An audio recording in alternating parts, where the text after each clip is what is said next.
Welcome to today's scary story session. These stories are not for the faint of heart, so be prepared to be scared out of your wits. If you enjoy being scared and want to hear more stories like these, be sure to subscribe to our channel and hit the notification bell so you never miss a scary story session. Let's get started. It all started on a dark and stormy night. I had just moved into my new apartment, excited to start my new life in a new city. But as I settled into bed, I heard strange noises coming from next door. It sounded like someone was pacing back and forth, muttering to themselves. At first, I tried to ignore it, but the sounds only grew louder and more disturbing. I decided to investigate and knocked on my neighbor's door. But there was no answer. In fact, there wasn't even a sound coming from inside the apartment.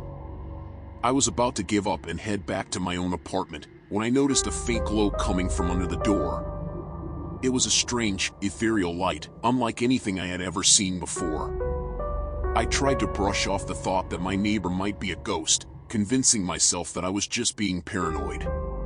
But the strange occurrences only continued. Every night, I would hear the same strange noises coming from next door. And every time I knocked on the door, there was no answer. I started to become obsessed with my neighbor, trying to catch a glimpse of him through the peephole or listening intently for any sign of life. I didn't even realize that my neighbor was a ghost until the very end. One day, as I was leaving my apartment, I saw a shadowy figure standing outside my neighbor's door. It was my neighbor, or at least what I thought was my neighbor. But as I approached him, he vanished into thin air, leaving nothing but a cold breeze in his wake. I knew then that something was seriously wrong. But I couldn't bring myself to believe that my neighbor was a ghost. I kept trying to come up with rational explanations for what I was experiencing, trying to convince myself that there was some logical explanation. It wasn't until the very end that I realized the truth. One night, as I was lying in bed, I heard a knock at my door. I hesitated, unsure if I should answer it. But when the knocking grew more insistent, I got up and opened the door. Standing in front of me was my neighbor, or rather, his ghost. He was translucent, his features blurry and indistinct. But his eyes were piercing, staring right into my soul. "Help me," he whispered, his voice barely audible. I stumbled back in shock, unable to process what was happening. It wasn't until I saw him disappear into thin air that I realized the truth. My neighbor was a ghost all along. And I had been living next to him, completely oblivious to his presence.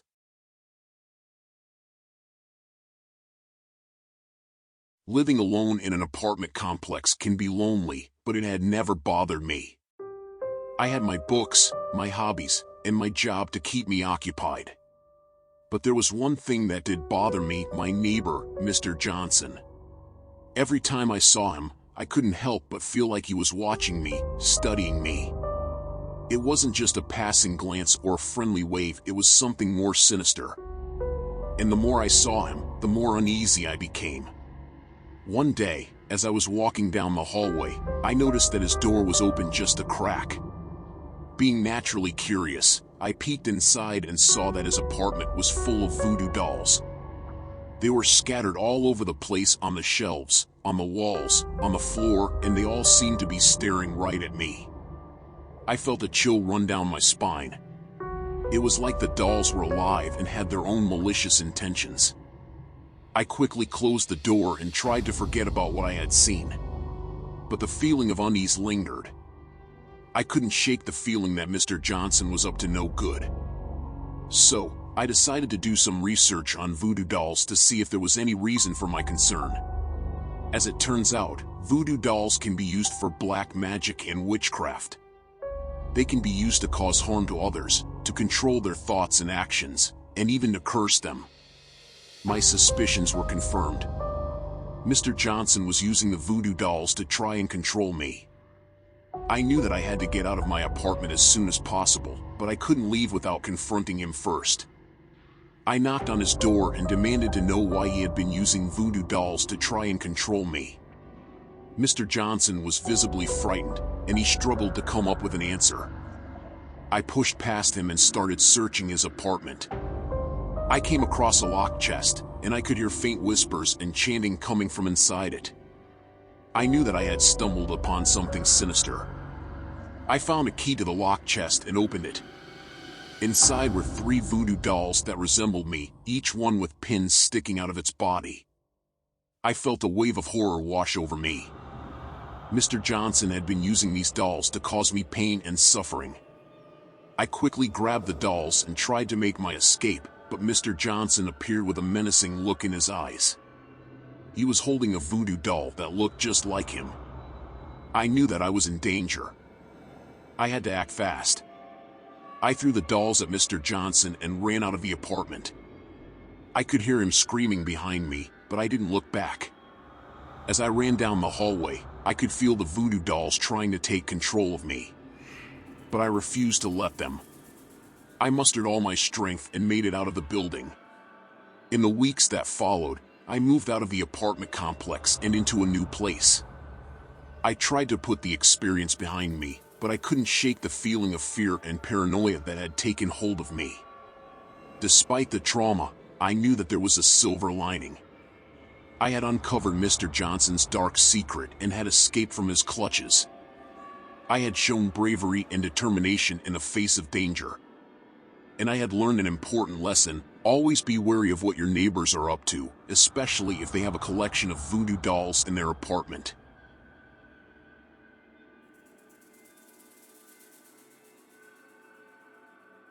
Moving to a new neighborhood can be both exciting and nerve-wracking. My family and I had just moved into a beautiful house in the suburbs, surrounded by other families with young children. We were excited to start a new chapter in our lives, but as it turns out, not everything was as it seemed. Our neighbor, Mrs. Thompson, seemed like the perfect neighbor. She was always smiling and waving, bringing over homemade treats and offering to help us with anything we needed. At first, we were grateful for her kindness, but soon strange occurrences began to happen. It started with little things. One day, I was out walking with my 2 young children when we ran into Mrs. Thompson. She smiled at us and handed my children each a lollipop. I thought it was sweet of her, but as we walked away, I noticed that the lollipops were wrapped in strange, outdated packaging. It made me uneasy, but I tried to brush it off. As time went on, we started to notice more strange behavior from Mrs. Thompson. She would often peek through her curtains when we were outside playing, and one night, we saw her digging in her backyard with a shovel. It was strange behavior, but we didn't want to jump to conclusions. One day, I was doing some gardening when Mrs. Thompson approached me. She was smiling, but her eyes seemed to be darting around nervously. She asked me if I had seen anything strange in the neighborhood lately. I asked her what she meant, but she just shook her head and walked away. That's when things really started to escalate. One night, we heard strange noises coming from Mrs. Thompson's house. It sounded like someone was moving furniture around upstairs, but we knew that she lived alone. We called the police, who went over to investigate, but they didn't find anything out of the ordinary. We tried to keep our distance from Mrs. Thompson, but it seemed like she was always around. We would see her sitting outside on her porch, watching us as we played with our children in the yard. It was unsettling, but we didn't want to cause any trouble. One day, while I was out grocery shopping, I ran into Mrs. Thompson. She was acting strangely, asking me if I had seen any suspicious people in the neighborhood lately. I tried to brush it off, but then she reached out and grabbed my arm, her grip tight and almost painful. I pulled away, feeling more uneasy than ever. It wasn't until the police knocked on our door a few days later that we realized just how dangerous Mrs. Thompson really was. They had found evidence that she had been involved in a string of robberies and was suspected of murder. The police had been watching her for weeks, trying to gather enough evidence to make an arrest. We were shocked and horrified. We had been living next door to a criminal this whole time, completely unaware of the danger we were in.